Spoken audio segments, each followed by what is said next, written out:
이 겨울에 옆에 있는 집사님을 통해서, 장로님을 통해서, 또 권사님을 통해서 예수 그리스도를 많이 볼 수 있었으면 좋겠습니다. 우리 앞에 있는 분들만, 찬양되는 데고 앞에 있는 분들만 이 겨울에 옆에 있는 분들의 모습을 통해서 예수님을 많이 만났으면 좋겠습니다. 네. 아멘 하시라고 한 말인데 아멘을 안 하시네요. 네, 지난 수요일날 보일 듯 말 듯 흰눈이 내렸습니다. 윤달이 끼어서 참 올가을은 긴 그런 단풍 구경도 많이 한 그런 시간이었습니다. 근데 이제는 따뜻한 차 한 잔이 그리운 계절이 되었습니다. 이렇듯 눈이 내리고 옷깃을 여미는 추위가 시작되면 아이들은 하얀 눈 속을 뛰어다닐 생각에 너무나 기뻐합니다. 눈이 조금씩 내리길래 정말 이렇게 눈인지 빈지 구분 못하게 조금씩 내리길래 집으로 전화를 했습니다. 교회를 오는 길에. 희수야, 눈 내린다. 막 뛰어나. 그러니 잠시 뒤에 전화가 왔습니다. 아빠, 안 내리잖아. 분명히 조금씩 내렸거든요. 근데 딱 교회에 도착하니까 눈이 안 내리더라고요. 아무튼 아이들은 눈이 내리는 게 너무나 좋은 것 같습니다. 마냥 뛰어놀고 싶고 마냥 행복해하는 것 같습니다. 근데 이렇게 눈이 내리면 아이들의 마음과는 다르게 현실은 또 그렇지만은 않습니다.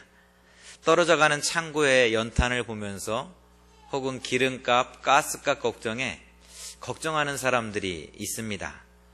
연말연시의 흥겨운 분위기와는 다르게 홀로 빈방을 지켜야 되는 사람들은 오히려 연말연시가 싫기만 합니다.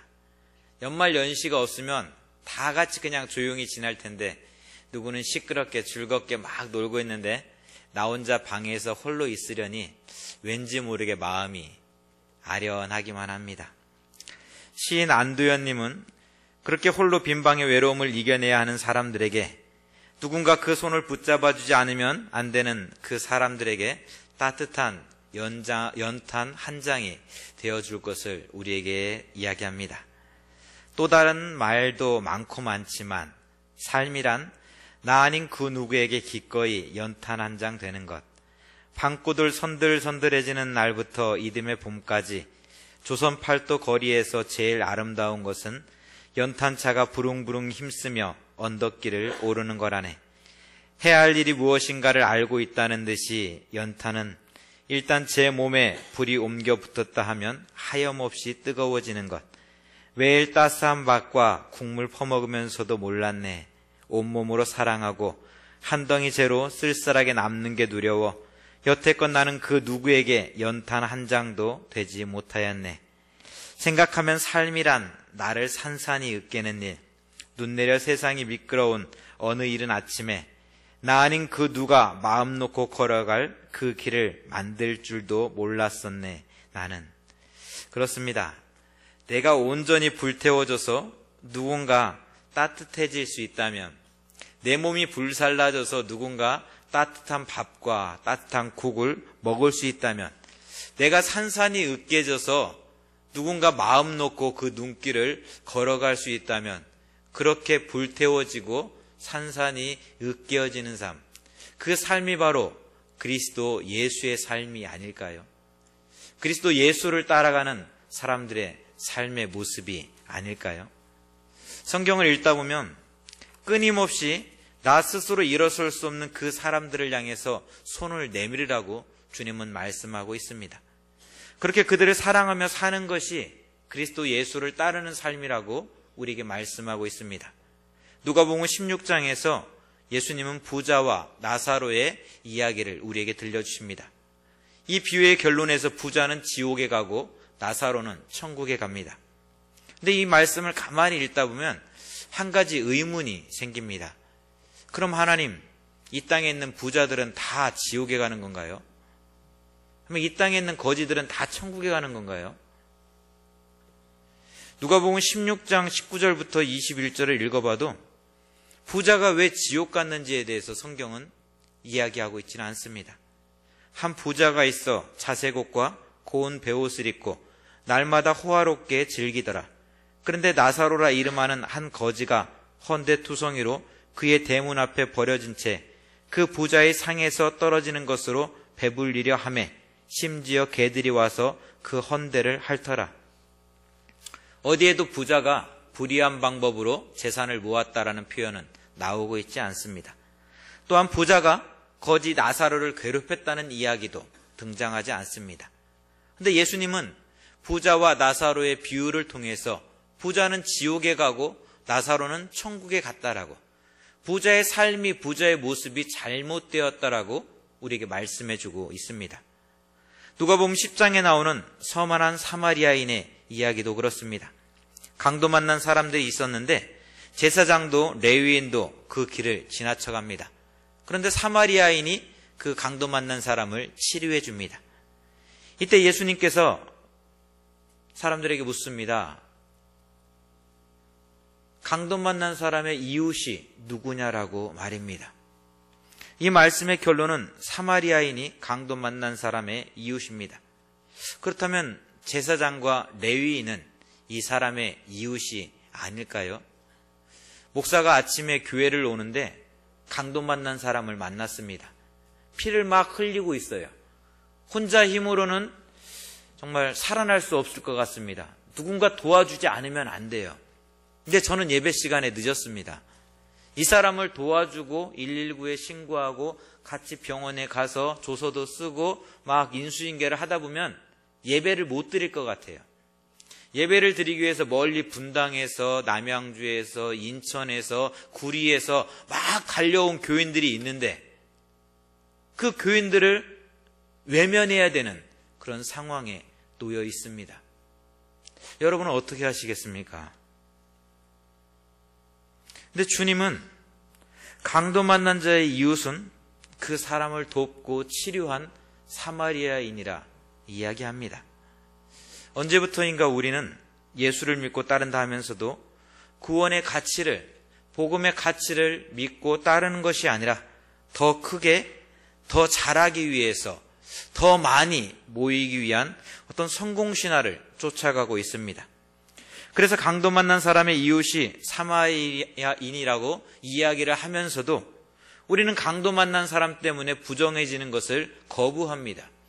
강도 만난 사람을 도와주다가 예배를 못 드리게 되면은, 예배를 망치게 되면은 교회가 줄어들기 때문에 교인들이 다른 곳으로 갈 것이기에 우리는 강도 만난 사람을 돕는 것이, 선한 사마리아인이 강도 만난 사람의 이웃이라는 것을 알면서도 그 사람의 이웃이 되기를 우리는 거부합니다. 진정한 예배의 가치는 강도 만난 자를 돕는 데서 열매 맺게 됨에도 불구하고 말입니다. 부자와 나사로의 비유도 그렇습니다. 부자가 나사로에게 해를 가하지 않았습니다. 하지만 예수님이 말씀하시는 것은 내 옆에 나사로가 있다는 사실입니다. 내 옆에 나사로가 있다면 나는 그 나사로와 함께 걸어가야 할 그런 사람이 되어야 합니다. 나사로와의 친구가 되어서, 나사로의 이웃이 되어서 그와 함께 걸어가야 될 의무가 나에게는 있습니다. 근데 부자는 나사로를 이웃으로 생각하지 않았습니다. 그저 내가 내 상에서 고기 한 점, 먹을 것 하나 던져주면 잘했다라고 스스로 위안을 삼는 그런 동정심만이 있었을 뿐입니다. 결코 나사로가 나의 친구가 될 수 없었습니다. 나와 함께 한 상에 둘러앉아 먹고 마실 나의 이웃이라 생각하지 않았습니다. 그런데 예수님은 달랐습니다. 예수님은 가난하고 수혜받는 사람들, 죄인이라 업신여겼던 사람들, 그들과 함께 한 상에 둘러앉아서 먹고 마시기를 주저하지 않았습니다. 그들이 예수님의 상에 다가오지 못했을 때 예수님은 기꺼이 그들의 상으로 찾아가서, 그들의 상으로 내려가서 그들과 함께 먹고 마시며 그들의 이웃이 되어 주었습니다. 내가 하나님의 자리에 있어 그들과 함께 걸어갈 수 없다면 그 자리에서 내려와 기꺼이 죄인의 자리에 머무르기를 기뻐하셨습니다. 가장 낮고 천한 자리에 둘러앉아 먹고 마시기를 기뻐하셨습니다. 그렇게 예수님은 그들과 하나가 되셔서 그들의 손을 붙잡아 주셨습니다. 이것이 오늘 주님께서 보여주고 계시는 사랑의 마음입니다. 긍휼의 마음입니다.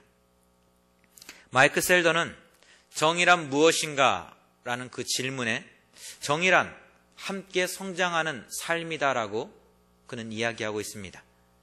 그가 함께 성장한다는 것은 세상 그 무엇보다 우선시되는 가치가 되어야 된다라고 이야기합니다. 이 가치를 따르자면 우리는 합리적인 것을 포기해야 합니다. 성공신화의 논리는 넘어진 한 사람과 함께 가기보다는 내가 가서 성공해서 한 사람이 아닌 두 사람, 세 사람을 돕는 것이 맞는 일입니다. 함께 간다라는 것은 내가 1등을 해야 되는 것을 포기해야 합니다. 1등을 하지 못하고 함께 그 사람의 손을 붙잡고 들어갈 수 있어야 합니다. 어찌 보면 논리적이지 못하고 어찌 보면 바보 같은 삶일 수 있습니다. 이러한 삶은 경쟁에서 이겨야 한다는 세상의 논리와는 다른 가치입니다. 앞서가던 사람이 그 자리를 포기해야 하고 함께 고통받는 자리에 내려와야 하기에 쉽지 않은 결단입니다. 하지만 성경에서 가르쳐주고 있는 긍휼의 삶은 함께하는 삶입니다. 성경은 우리에게 상처가 있는 곳으로, 고통이 있는 장소로 내려가라고 말씀하십니다. 그 속으로 들어가라 말씀하십니다. 함께 울부짖고 힘없는 사람들처럼 힘없는 자가 되라 말씀하십니다. 떨어져 있는 삶이 아닌 그 삶 속에, 그 상황 속에 푹 잠겨 있는 삶, 그 삶이 바로 긍휼의 삶이라 말씀하고 있습니다. 이러하기에 이 세상에서 성경대로 살아간다는 것은 참으로 힘들고 어려운 일입니다. 그래서 그리스도 예수를 따라 살아가는 삶은 세상의 논리를 거부하지 않으면 안 되는 삶입니다. 그러나 이러한 긍휼의 삶이야말로 그리스도 예수를 따르는 삶이요, 세상의 빛으로 사는 삶이요, 이 땅을 바로 세우는 하나님 나라를 건설하는 삶이라고 주님은 우리에게 말씀하고 있습니다. 오늘 본문의 말씀을 통해서 보여주고 있는 그리스도 예수의 마음은 첫째로 우리와 함께 하시는 하나님의 모습입니다. 여러분은 언제 가장 큰 위로와 위안을 경험하셨습니까? 누군가 정말 가야 될 길을 모를 때 나에게 가야 될 길은 1번이야 라고 대답했을 때 위로를 경험하셨습니까? 내가 너무 힘들어하고 너무나 아파할 때 누군가 나에게 돈 1,000만 원 갖다 주면서 힘내 라고 이야기할 때 위안을 얻으셨습니까? 위로와 위안은 경험하고 절망 가운데 확신과 희망이 보일 때 우리는 큰 위로와 위안을 경험하곤 합니다. 하지만 그보다 더 큰 위로는 고난과 고통 가운데 누군가 나와 함께하고 있다는 사실을 깨닫게 되었을 때, 알게 되었을 때 우리는 위로를, 위안을 경험합니다. 어린아이들이 부모님들이 가장 좋아하는 것이 무엇일까요? 추석 선물로 가장 좋은 것이 한 가지만 고르라면 여러분은 무엇을 선택하시겠습니까? 그러니까 농담 반 진담 반으로 뭐니 해도 뭐니가 최고다라고 사람들은 쉽게 이야기를 합니다. 어린아이들은 요즘 나오는 갤럭시 4 핸드폰 아니면은 비싼 자동차 장난감 이야기합니다. 근데 여러분은 무엇을 받고 싶습니까? 아마 우리네 부모님들한테 추석 명절에, 설 명절에 받고 싶은 선물 가장 큰 거 한 가지 있다면 아마 한 가지 아닐까요? 내 자식과 함께 하는 거, 따뜻한 밥 한 끼 함께 나누어 먹는 거, 그거라 대답하지 않겠습니까? 그렇습니다. 우리는 너무나 이 답을 잘 알고 있습니다.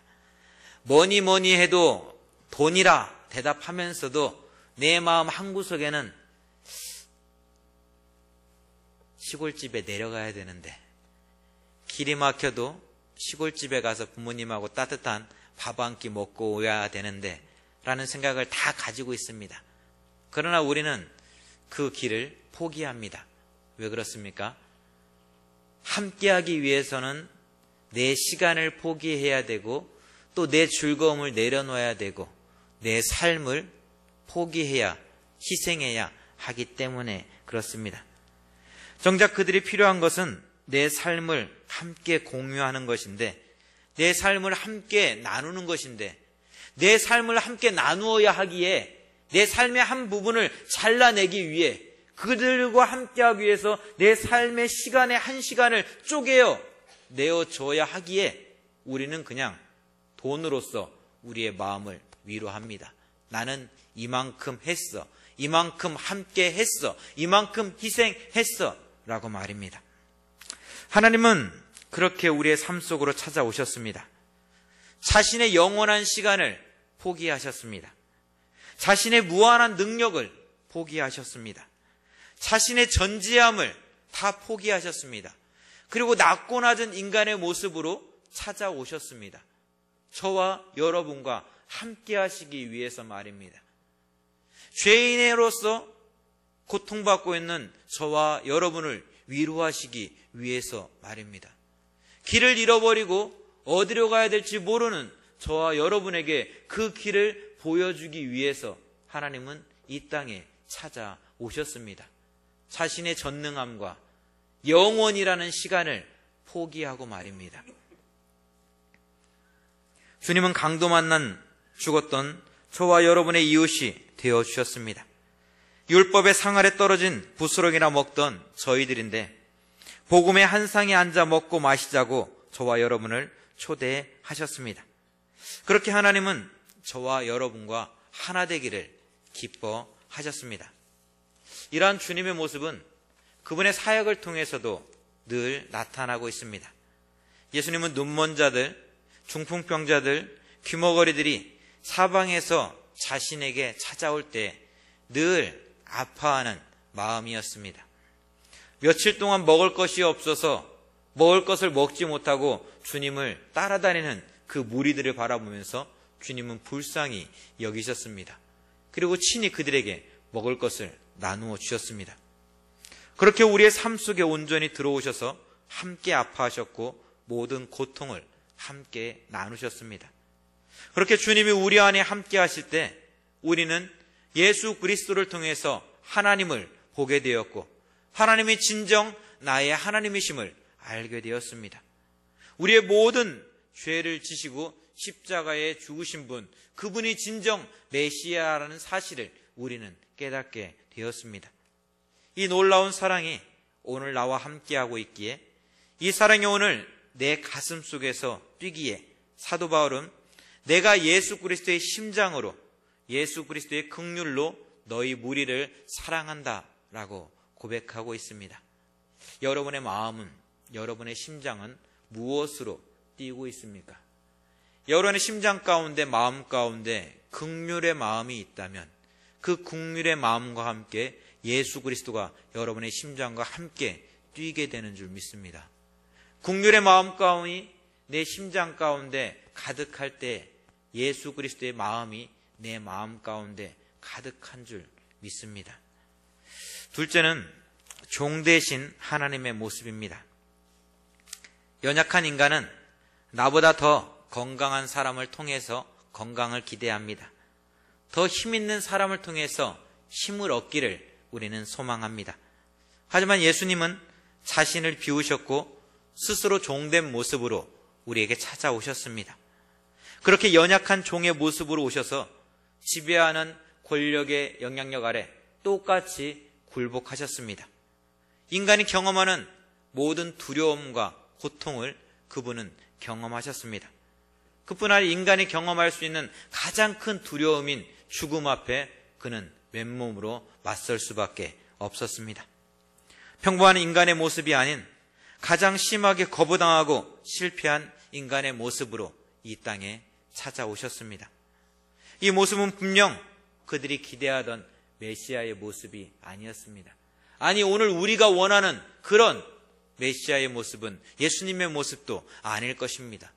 힘 있는 어떤 군왕의 모습으로, 능력 있는 권세 있는 자의 모습으로 오셔서 나에게 그 힘도 좀 나눠주고, 나에게 그 능력도 좀 나눠주고, 나에게 그 물질도 좀 나누어주기를 원하는 것이 솔직한 우리들의 마음일 수 있습니다. 그러나 그분은 그렇게 찾아오지 않았습니다.